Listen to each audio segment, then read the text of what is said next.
राजकारणातील ऋषितुल्य व्यक्तिमत्व पंढरपूरचे माजी आमदार सुधाकर पंत परिचारक यांच्या पूर्णाकृती पुतळ्याचं अनावरण मुख्यमंत्री देवेंद्र फडणवीस यांच्या हस्ते करण्यात आले।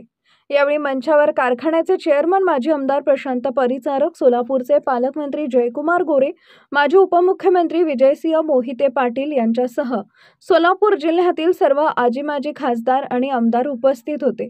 श्रीपूर येथील कर्मयोगी सुधाकर पंत परिचारक पांडुरंग सहकारी साखर कारखान्याच्या आवारात कर्मयोगी सुधाकर पंत परिचारक यांचा पूर्णाकृती पुतळा उभारण्यात आला आहे। या पुतळ्याचे अनावरण मुख्यमंत्री देवेंद्र फडणवीस यांच्या शुभ हस्ते झाले। तसेच कारखान्यातील विस्तारीकरणाचा शुभारंभ देखील करण्यात आला। कर्मयोगी सुधाकर पंतांनी आम्हाला जो मार्ग दाखवला त्यावर आम्ही चालत आहोत। त्यांच्या माघारी मुख्यमंत्री देवेंद्र फडणवीस यांनी आम्हाला मोठा आधार दिलाय, असं भावनिक उद्गार माजी आमदार प्रशांत परिचारक यांनी प्रास्ताविक करताना काढले। यावेळी मोठ्या मालकांच्या आठवणींनी प्रशांत परिचारक यांचा कंठ दाटून आला होता।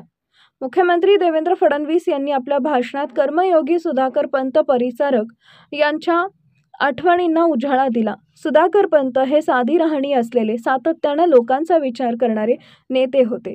त्यांना पाहून मी स्वतः खूप काही शिकलोय असं सांगितले। तसेच तुम्ही सत्तेत नाही असा विचार करू नका, कारण मी सत्तेत आहे, म्हणजे तुम्ही सुद्धा सत्तेत आहात असा विश्वास मुख्यमंत्री देवेंद्र फडणवीस यांनी प्रशांत। ताज्या घडामोडी जाणून घेण्यासाठी शिवशाही न्यूज यूट्यूब चॅनलला सबस्क्राइब करा। आपण हा व्हिडिओ फेसबुकवर पाहत असाल तर फेसबुक पेज फॉलो करा आणि शिवशाही news.com या आपल्या वेबसाईटलाही भेट द्या।